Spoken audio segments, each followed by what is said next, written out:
টেঙাখাত এজেৱাইচিপিৰ উদ্যোগত ৰাজীৱ হদিয়াৰ শ্ৰদ্ধাঞ্জলি অনুষ্ঠান। উৰুকাৰ আনন্দ উল্লাসৰ মাজতে অসমৰ সংস্কৃতিপ্ৰেমী ৰাইজক শোকস্তব্ধ কৰি অকালতে ইহলীলা সম্বৰণ কৰিলে জনতাৰ শিল্পী ৰাজীৱ হদিয়াই।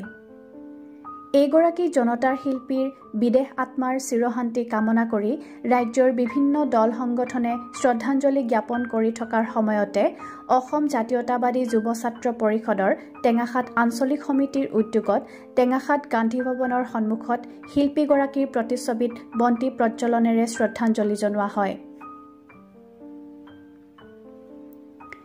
এজেৱাইচিপিৰ টেঙাখাত আঞ্চলিক সমিতিৰ সভাপতি গৌতম বৰুৱাই আঁতধৰা এই অনুষ্ঠানত প্ৰাক্তন ছাত্ৰনেতা, শিক্ষক, এজেৱাইচিপিৰ কেন্দ্ৰীয়, জিলা, আঞ্চলিক আৰু শাখা সমিতি, সোণোৱাল কছাৰী ছাত্ৰ সন্থা, সদৌ অসম ছাত্ৰ সন্থা, সাংবাদিক আৰু চাহ জনগোষ্ঠী জাতীয় মহাসভা আদি কৰি বিভিন্ন দল সংগঠনৰ প্ৰতিনিধি উপস্থিত থাকি ধূপবন্তি জ্বলাই শিল্পীগৰাকীৰ প্ৰতি শ্ৰদ্ধা নিবেদন কৰে।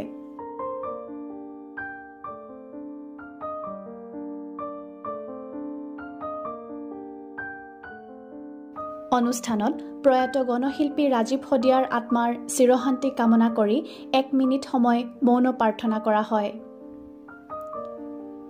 ইয়াৰ পিছতে ৰাজীৱ হদিয়াৰ বিষয়ে নিজৰ অনুভৱ ব্যক্ত কৰি বক্তব্য আগবঢ়াই ক্ৰমে দিৰিয়াল আদৰ্শ বিদ্যালয়ৰ অধ্যক্ষ পলাশজ্যোতি শৰ্মা, প্ৰাক্তন ছাত্ৰনেতা সুৰজিৎ কোঁৱৰ, সোণোৱাল কছাৰী ছাত্ৰ সন্থাৰ ডিব্ৰুগড় জিলা সমিতিৰ সম্পাদক অমৃত সোণোৱাল, এজেৱাইচিপিৰ কেন্দ্ৰীয় সমিতিৰ কাৰ্যনিৰ্বাহক সদস্য পাৰ্থপ্ৰতিম কোঁৱৰ, চাহ জনগোষ্ঠী জাতীয় মহাসভাৰ ৰাজেশ চবৰ, প্ৰাক্তন ছাত্ৰনেতা তথা সাংবাদিক নৱকুমাৰ গগৈ আৰু টেঙাখাত এজেৱাইচিপিৰ সভাপতি গৌতম বৰুৱাই।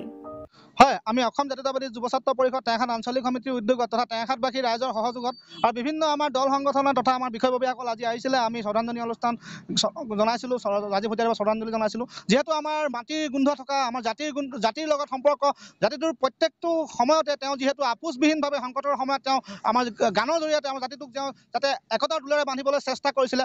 জাতিৰ প্ৰত্যেকটো দুৰ্যোগৰ সময়ত তেওঁ আমি দেখিছোঁ কা আন্দোলনৰ সময়ত তেওঁ আমাৰ জাতিটোক যেনেদৰে গানৰ যোগেদি আমাৰ জাতিটোক তেওঁ একতাৰ দোলেৰে বান্ধিবলৈ তথা আমাৰ জাতিৰ প্ৰতি অহা প্ৰত্যেকটো সংকট তেওঁ গানৰ দোলে যাতে নাশ কৰিবলৈ চেষ্টা কৰিছিলে। গতিকে প্ৰত্যেকটো তেওঁৰ গানতে আমাৰ জাতীয়তাবাদ, আমাৰ তেজে তেজে জাতীয়তাবাদ জাগি উঠিছিলে। গতিকে এনেজন শিল্পীক হেৰুৱাই আমি টেঙাখাতবাসী তথা আমি অসমবাসী সঁচাকৈ অতি মৰ্মাহত হৈছোঁ। গতিকে আজি সেই উদ্দেশ্যে আমি আমাৰ টেঙাখাতৰ মাজমজিয়াত আমি তেখেতৰ আত্মাৰ সদগতিৰ কাৰণে আজি আমি শ্ৰদ্ধাঞ্জলি অনুষ্ঠান তেওঁ ৰাখিছিলোঁ আৰু যথেষ্ট সংখ্যক লোকে আমাক ইয়াত সহায় জনালে। গতিকে আমি সকলোলৈ ধন্যবাদ জ্ঞাপন কৰিছোঁ আৰু আমি ৰাজীৱ হদিয়া ডাঙৰীয়া যাতে আত্মাৰ সদগতি পায় আমি সেইটোৱে কামনা কৰিছোঁ। সমাজত বহু ব্যক্তিৰ মৃত্যু হয়, কিন্তু কিছুমান ব্যক্তিৰ মৃত্যুৱে সমাজখনৰ কাৰণে ক্ষতিকাৰক হয় বা অপূৰণীয় ক্ষতি হিচাপে থিয় হৈ ৰয়। তেনে এজন ব্যক্তিয়ে হৈছে ৰাজীৱ হদিয়া ডাঙৰীয়া। তেওঁৰ যি কণ্ঠ, এই কণ্ঠই কিন্তু আমাৰ কণ্ঠসমূহত কেঁচা মাটিৰ গোন্ধ পোৱা গৈছিল আৰু আমি জাতীয়তাবাদী সংগঠন হিচাপে তেওঁৰ এই গীতসমূহ কিন্তু অতি জাতীয়তাবাদৰ লগত জড়িত আছিল।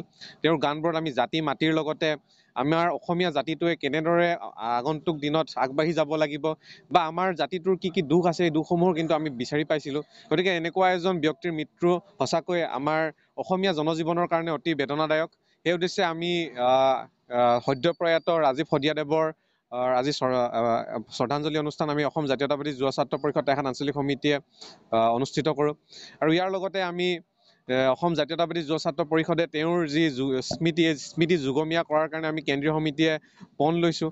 আমাৰ সভাপতি পলাশ চাংমাই ডাঙৰীয়া আৰু সাধাৰণ সম্পাদক ৰাতুল বৰগোহাঁই ডাঙৰীয়াৰ নেতৃত্বত কাৰ্বি আংলঙত তেওঁৰ এটা প্ৰতিমূৰ্তি স্থাপন কৰাৰ কথা মনস্থ কৰিছে। ইয়াৰ লগতে তেওঁৰ আদ্য স্বাৰ্থত তেওঁৰ যিখন কৰ্মৰাজি চিৰযুগমীয়া কৰাৰ কাৰণে এখন স্মৰণিকা উলিয়াব, সেইখনো অসম জাতীয়তাবাদী যুৱ ছাত্ৰ পৰিষদৰ তৰফৰ পৰা ওলোৱা হ'ব, প্ৰকাশ কৰা হ'ব আৰু ইয়াৰ লগতে সেইদিনাখনো আমি কিছু আৰ্থিক সহযোগিতা আমি তেওঁৰ পৰিয়ালক প্ৰদান কৰোঁ। কিন্তু এই ক্ষেত্ৰত আমি অসম চৰকাৰলৈ অনুৰোধ জনাইছোঁ, যিহেতু এটা ঘৰখনৰ কেৱল মাত্ৰ ৰাজীৱ হদিয়া ডাঙৰীয়াই আছিল, একমাত্ৰ উপাৰ্জনৰ পথ হিচাপে তেওঁৱেই আছিল। গতিকে আমি অসম চৰকাৰৰ মুখ্যমন্ত্ৰী হিমন্ত বিশ্ব শৰ্মা ডাঙৰীয়াক আমি এই স্থলীৰ পৰাই অনুৰোধ জনাইছোঁ যে অতি শীঘ্ৰেই এই গণশিল্পীগৰাকীক এটা চৰকাৰী মৰ্যাদা দিয়াৰ লগতে তেওঁৰ পত্নীক এটা স্থায়ী নিযুক্তিৰ যাতে ব্যৱস্থা কৰে, তাৰ কাৰণে আমি ইয়াৰ পৰা অনুৰোধ জনালোঁ। News desk report, Tengakhat live.